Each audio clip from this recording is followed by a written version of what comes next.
power of the dark side.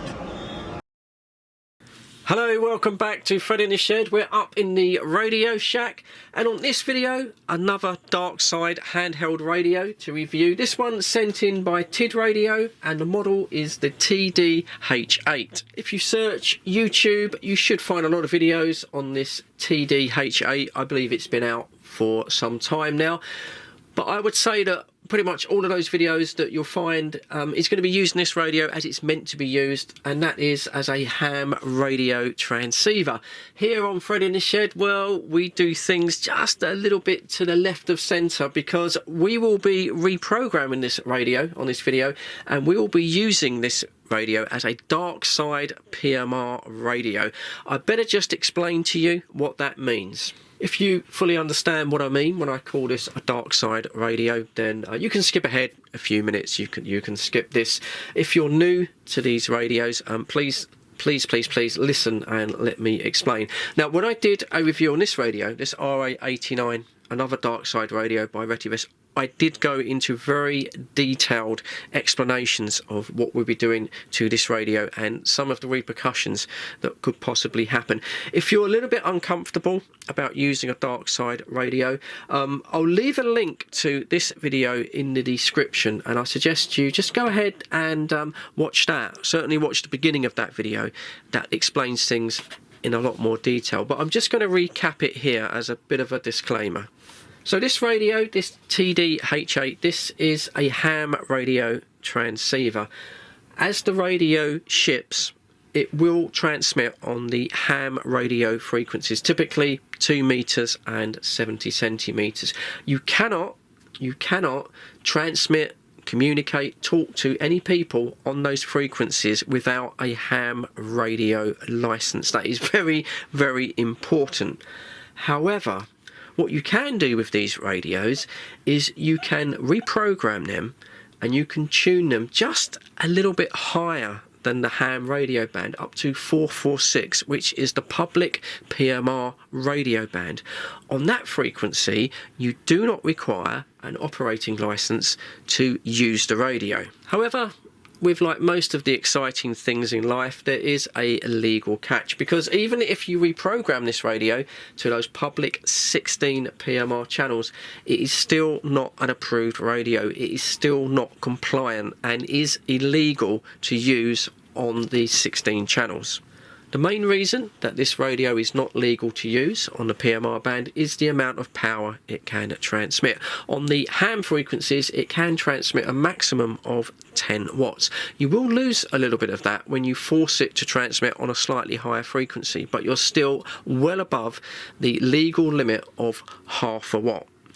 The second reason, and this does get disputed in the comments, so I don't know if things are about to change, but this radio comes with a removable antenna, which means you can fit a much longer antenna like I have on this radio, you see, and that also will increase the range of the radio. Now, on a standard PMR walkie-talkie radio, the antenna has to be fixed. I do get comments saying that that's going to be changing soon. I don't know if that's FCC, American rules. I haven't seen anything on Ofcom to say that you can change the antenna. So it means that if you use this radio, you are running a small risk of being caught and potentially prosecuted. Although when I went into details on that on the previous video, a lot of you came back and said, Fred, that just isn't going to happen nowadays. You know, the police have got so much other things going on, they're really not interested. But what I will say, and I've said this before, although hundreds of thousands of people are walking around every day with a mobile phone glued to their ear, when you're out in a public place, at a public event, a football match, a concert, anything like that, walking around with a radio just creates suspicion. People see you with a radio and they think you're something to do with security. You stand out, okay? You do stand out. If you have any qualms or you're worried about using this radio as a non-legal radio, I would suggest that you just stick with standard, good quality PMR radios like this Retivest here. Perfectly legal radio, half a watt, fixed antenna. This one is actually waterproof. Costs about the same as this radio, but with this one you are completely legally compliant. So you just have to bear that in mind. Sorry to have to start on a bit of a downer, but I do have to make you aware of that. Right, in a second we'll have a look what comes in the box, because you do get a lot of goodies with this radio. And what is quite nice, when you go to choose the radio on the website, there's all different packs, from a basic radio setup, which incidentally currently, as I'm making this video, is for $50 or $49.99. That works out about £39, so it's not expensive. And then there are certain packs that goes up which add different antennas, speaker mics, all sorts of accessories, spare batteries. The price goes up accordingly, but it's not a very expensive radio. Obviously this is a fully functioned handheld ham radio, but a lot of those features and frequencies we won't be using, as we'll only be using it as a basic PMR radio. But I'll just go through some of the features that the radio has if you happen to have a ham radio license. Now, out of the box, without connecting it to any software, any mobile phone apps, by holding down certain keys, you can switch the radio into ham mode, or you can switch it into GMRS mode, or you can have it as both, or what we're going to be doing in a moment, you can open the radio up for wide banding. Once the radio is wide banded, it will transmit on the higher frequency range of 420 to 450 megahertz, which will cover our 446, and it will receive from 400 up to 512 megahertz. There are 3 available power settings. Maximum power on the ham bands is 10 watts. It will be slightly lower on the PMR bands. Mid power is 5 watts, and then low power is the legal half a watt that you find with a PMR radio. The radio has adjustable step rates from 2.5 up to 25 kilohertz. Ships with a 7.4 volt 2500 mAh battery. Has a decent size 1 watt 16 ohm speaker that sounds quite good for a portable radio. It has 200 memory channels and also has an adjustable mic gain, which is something you don't always get on a legal PMR radio. Like most of these China radios nowadays, there is literally dozens of options in the menu. I could make a whole video going through the menu options, but most of them you're not going to need. Basic things are things like Squelch that you probably are going to adjust. It does have a voice activated feature. It has a timeout timer. It has an alarm. Scan functions as well. There's 3 different types. You can do a frequency scan, you can do a channel memory scan, and then you can do a CTCSS&DCS scan. That's when the radio will look for other radios that are using privacy codes. This radio also has 200 odd privacy codes. Now, I did get picked up on a comment on another video, and the guy was completely right. When I say privacy codes, they're not 100% private. Basically, you can block out other people that may be using the same channel as you, so you won't receive their transmissions. However, if they have their privacy codes switched off, as you can set this radio, they will be able to hear your transmissions. So you're not private, they just won't be able to talk to you and interrupt your conversation. One thing that's quite important that I'm going to tell you now before I forget is that when you get the radio, it will be set in its ham radio mode. To set it up for PMR, we need to expand it, we need to wideband it. It's very easy to do. You simply switch the radio off, you hold down the hash key and push in the push to talk button, and then you switch the radio on. You then have an option that comes on the screen asking you, do you want to set it on wideband? You do it once and then that's it. There's 3 ways to program the radio. If you haven't got a standard programming cable, then you can use your phone via Bluetooth. If you do have a cable, then there is programming software on the website, but I prefer to use Chirp. Chirp is available download for free. I did make a comprehensive video on how to install and use Chirp with PMR radio, so if you're unsure, perhaps go away and have a look at that video now. I'll leave a link to that in the description. Using Chirp is pretty straightforward. There are on-screen instructions. I did get a little bit misfooted though, because when I looked at the TID radio list, there were 3 TD-H8 options, and the first 2 refused to work, but I finally found the one that worked, and that was the TD-H8 ham version.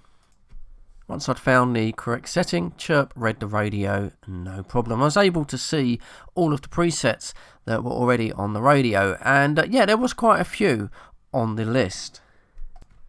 Now, one thing I'll say, when I last did the Chirp video, a few people said, well, you don't have to put the frequencies in manually because they're already there on a stock config file, but unfortunately I did go through what comes with Chirp. I wasn't able to find the correct UK PMR channels, so I had to do it the manual way like my first video.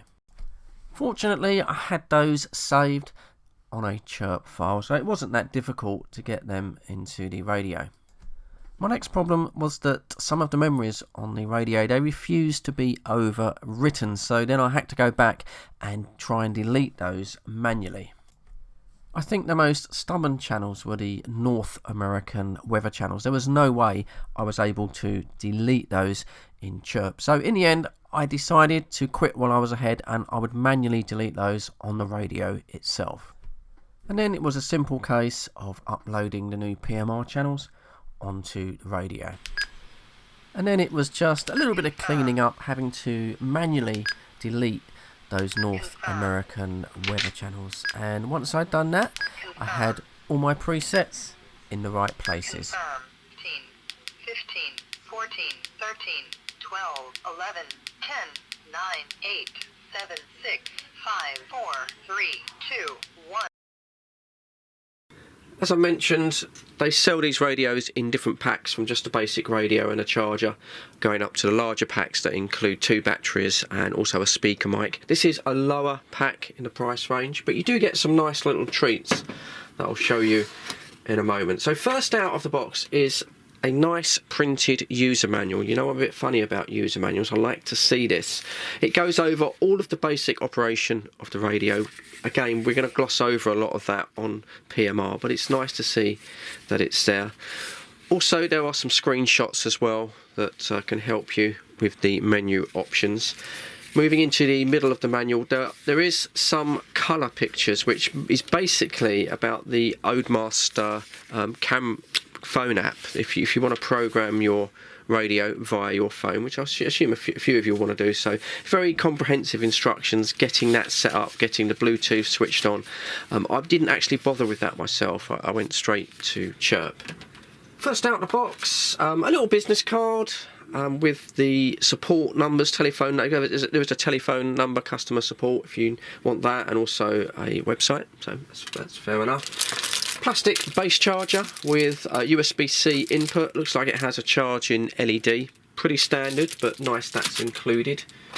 Then we have the USB charging lead itself, USB-C. I believe there's an input on the radio. Yeah, there is at the bottom there. So you do have a separate USB-C input and also a charging LED. You don't have to use the base station. Quite useful if you're out and about and you've left that at home.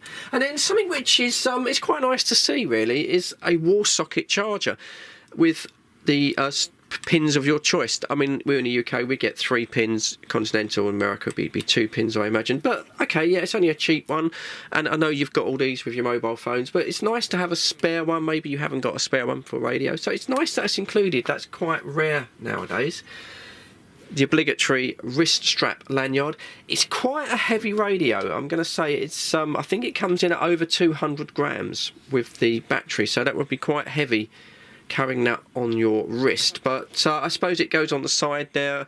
If you were to drop it, it would be nice to have that secondary support. Then we have the belt clip, and that looks like, yes, that is a metal support bracket and a plastic clip. That feels quite substantial. Again, it is a heavy radio on your belt, so that looks absolutely fine. And I thought that was it for the box, because the box was empty, and then I saw something in the bottom of the box, and I lifted that up. And then we have a second antenna. and this is very unusual to get this. And this looks very much like probably a fake Nagoya. I think it's Nagoya antenna. Looks like some of the ones that I've got on my Bofengs. And it is, yeah, it's TD radio, and it's a 771. So it's a fake Nagoya 771. And I found these quite good on the reception. When you attach these on your radio, it just gives you that extra little bit of length on the antenna. It's a little bit bent. I think it will straighten up. Yeah, it's straightening up. Transmission wise, does it give you any more range? Not sure. Jury was out on that when I did testing, but I did find it improves the reception. It certainly will improve reception on the FM radio as well, because that will be more in tune to the broadcast band on the FM. But that's really, really nice that they include that in a low-priced kit. Yeah, nice to see. So quite some nice goodies there that comes in the box itself, and yeah, quite impressed by that. Quick look now at the radio itself. Familiar keypad numerical layout, very, very similar to sort of Bofengs of the day. They've all adopted this now. Switching it on. Welcome. A nice smooth linear little pot there for the on-off and the volume, and a very bright colour screen. It looks like an OED screen, but nice to see some colour in the screen. And it does have a power meter there running across the top. Now, you're not really going to use that on PMR, but if you were, say, to join a PMR net, and then people will probably be experimenting with different radios and different antennas, it is quite nice that you're able to give someone a signal report. Looking at the screen itself, well, all the information is there for what we want for PMR, telling us that we're on medium power. I've set this to 5 watts, which is generally what I would use. Narrow FM, the frequency, very nice and clear. The channel number that we've programmed into the radio. We've got the Roger beep on, and then of course this is dual band, like most of these 2 meter 70 centimeter radio, so we've got the 2 different bands selected there. Quick look on top of the radio. So as I mentioned, very nice smooth volume on-off control. Does have a transmit and receive LED, and then you've got the obligatory LED flashlight. I suppose I better test that. And there it is. It's okay. It's not the brightest, it's not the dimmest, it's perfectly fine, perfectly usable. I believe it flashes as well. Yeah, so you have a flash function. I don't think there's any personal alarm, which isn't a bad thing. Next to that, we have a separate red button. This is a programmable button. That's quite useful actually, so you could program that to your choice. I would probably put that onto a scan myself, so I could scan the PMR channels, but that's quite nice to see. Moving around to the side of the radio, hard plastic PTT push to talk. It doesn't feel bad. A little bit, maybe a little bit clicky, but that's fine at this price level. Yeah, not too bad at all. And then again, we've got the 2 function buttons. These are programmable to your choice. I think as standard it switches on the LED light, and then the bottom one on a short press will turn on the FM radio. You can configure those in all of the software, whether you use their own software or use Chirp or use your phone app. Again, I generally would have mine probably on the radio and maybe the scan function. Moving around to the front of the radio, just below the screen, we've got these 3 buttons. These are not programmable. Quite nice to see you've got a VFO and memory button separate. Normally you have to press a function button and then go to one of the buttons on the keypad. And channel mode, frequency mode. Yeah, that's quite nice. Channel mode. It's quite nice to see. Below that, BL, that's simply for Bluetooth pairing. And so we're not using that on our phone. And then the A and B bands, which, because this is a dual mode radio, simply switch between the A and the B, very similar to you get on a Bofeng. Moving down to the keypad on the radio, and I think it's worth saying this is probably one of the reasons why you might want to upgrade from a standard PMR public radio to one of these ham radio transceivers, because the overall build quality, the feeling of the button keys there, and generally the feeling of the radio, the quality of the screen. And this is the first TID radio I've had in the shack, and I've got to say I'm impressed by it. It is as solid as it comes. It just feels like a real solid brick of a radio. There's no give in the plastics at all. The speaker, although it is a very small speaker, it actually sounds quite nice. I'll be honest with you, it sounds better than the RA79 from Retivest. It's got that little bit more clarity to it. And I can sort of see why people would spend an extra £20 and reprogram one of these ham radio transceivers, even just for PMR, just to get that extra quality. Right, the keypad itself, there are some useful little shortcuts that you're going to use on PMR. For example, just press the menu there and you can go to transmit power. Very easy and quick to adjust the transmit power. Also, there is the squelch function. Menu. I've got mine set quite high because it gets interference from the LED lights, but again, you'll probably be adjusting that. And there's other things as well. There's a timeout function you might want to use at the hands-free Vox. You can turn off the radio's Roger beep, and there's also a wide and narrow FM if you're going to spend a lot of time listening to the built-in FM radio. Quick look on the side of the radio. We do have the program cable port, and it's nice to see that they've gone with what I call the Kenwood style port, the 2-prong 2.5 3.5. So this means that if you've already got PMR radios and all of your Bofung accessories, headsets, speaker mics, and of course the generic programming cables, they're going to fit straight into the radio. And as I mentioned before, charging the radio, you can do that on the bottom there. They've included a USB-C with a separate charging lead. And moving on to the back, that's where the belt clip would attach into the radio itself, and of course that large 2500 mAh battery. And I think that's about all I can really show you on the radio. Obviously we're not using it as a ham radio, so we're not using all of its functions. Now when it comes down to range testing PMR radios on 446, they use narrow FM, which is pretty much line of sight. And the more obstacles, especially man-made obstacles like houses, lampposts, any man-made structure you put between the two radios, it bounces the signal all over the place and it lowers the reception of the radio. Depending on your terrain will depend on the distance you can expect from one of these radios. And a guy commented on another video and he said, Fred, you know, I don't know where you got about that. He said, I've got a little standard half-watt PMR. He goes, I take it to Duxford Aerodrome, which I know that, I've been there. And he says, I'm out in the open, Fred, I get massive distance. And you will. If you take these radios out in the open, especially if you go on the dark side radios that have more power, you go up to a high place on a hill, maybe to join a PMR net, you literally will get miles and miles out of these radios. But the moment you bring them into towns, and certainly if you use these radios inside buildings, the range reduces and reduces, and inside buildings you might even go down just to a couple of 100 meters before the signal gets broken up. So I'm not looking for distance, and logistically I've explained on another video, it's only me making the videos. I'm not being no mates, unfortunately, so I leave the camera running and then I walk out and the battery won't last forever. So I'm only really looking going out probably just over half a mile. But what we were looking for is, when we look back on the video, it's the quality of the reception. Is the radio signal getting broken up? Is it becoming distorted? Is it just failing to get that distance because of the infrastructure involved? The better the radio, the better it will handle the infrastructure between the two radios. I hope that makes sense. We're not going for distance, basically. Anyway, going to go outside now. Hopefully it's not raining because we are in the winter in the UK, and I'll leave a Retivest radio as a receiving radio. We'll take this one out. I'm going to walk out and then we'll call back a few times and we'll listen to the quality of its transmit.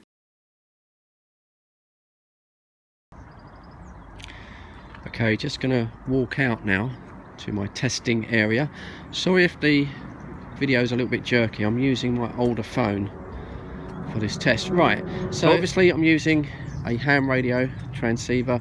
Got it tuned slightly above the ham frequency band, so it's slightly out of tune. And as a couple of you pointed out, I think on a previous video, I won't be getting the full 10 watts out of the radio. I haven't got a meter, unfortunately, to test it, but I expect it's probably a good couple of watts below that. Another thing that came up in the comments last time was harmonics. When you take these radios outside their parameters, yes, they can demonstrate unwanted harmonics and RF interference. As I'm not going all that much above the ham band, I don't think it's really going to be much of a problem. not like the Quansheng when I'm really taking it up above its about its range. So I'm not too worried about harmonics. When I get to my testing stage, I'm going to test it on all powers. I'll do supposedly 10 watts, then half power 5 watts. I'll even test it on its half watt power. I've never had a PMR radio successfully transmit from the flyover before, so it'd be interesting to see whether the quality of the radio and the antenna compensates for the lack of power. And if it doesn't start raining, it's trying to rain now, I'll walk out to the rugby field and then I'll do a test from there. Anyway, let's get up to my flyover for the testing. Right, here we go then. It's a bit windy up here and noisy. So the first test is going to be at full power, and this will be back to the QTH. So here we go, full power. Yeah, testing 1, 2, audio, full power. Yeah, testing 1, 2, audio, full power, back to the QTH, 10 watts on the TID radio. Testing 1, 2, 1, 2, 3, 4, audio. Okay, dropped it down to half power now, so I don't know, about 4 watts or I guess something like that. Going to call back to the QTH. Yeah, testing audio 1, 2, testing audio, half power, approximately.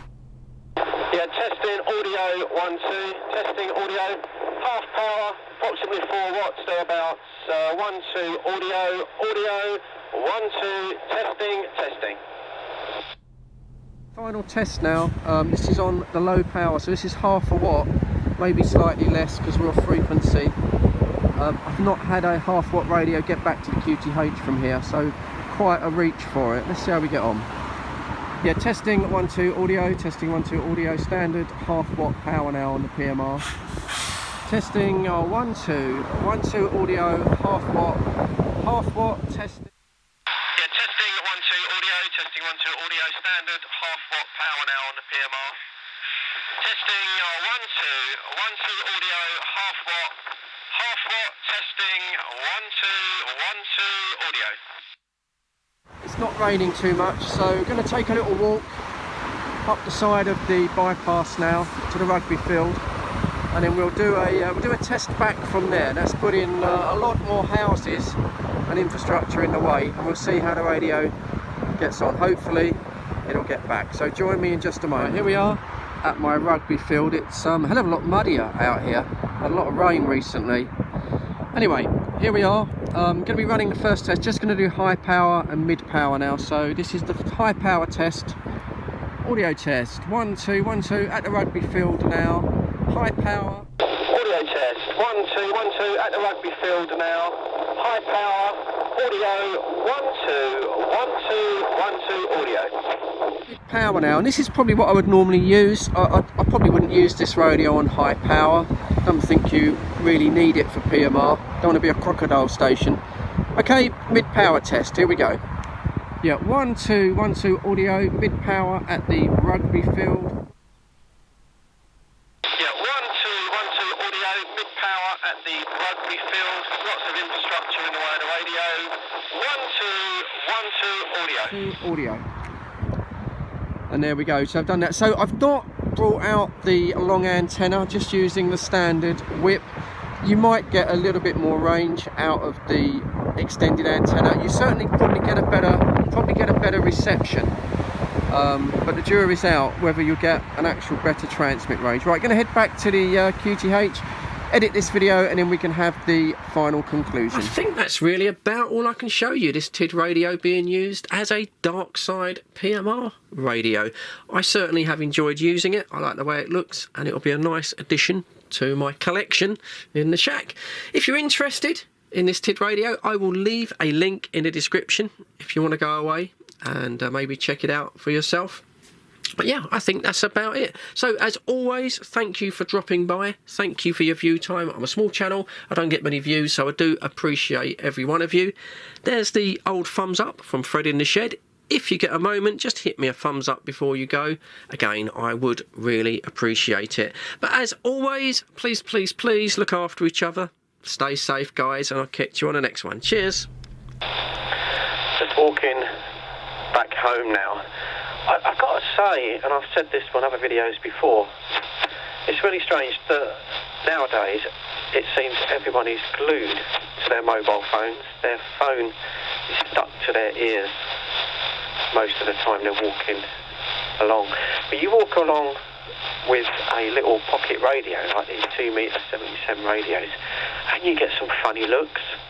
People give you a double stare, like a double look. It's almost as if they think you're some kind of a terrorist, or you're something to do with security, or I don't know, it's weird. People just find it a little bit disturbing that you're chatting on a radio and not on a phone. I find it very strange. But yeah, I've had a couple of funny looks doing this video. But there you go. Maybe it's just me being a little bit too sensitive. I don't know. Anyway, I'll add this to the end of the video.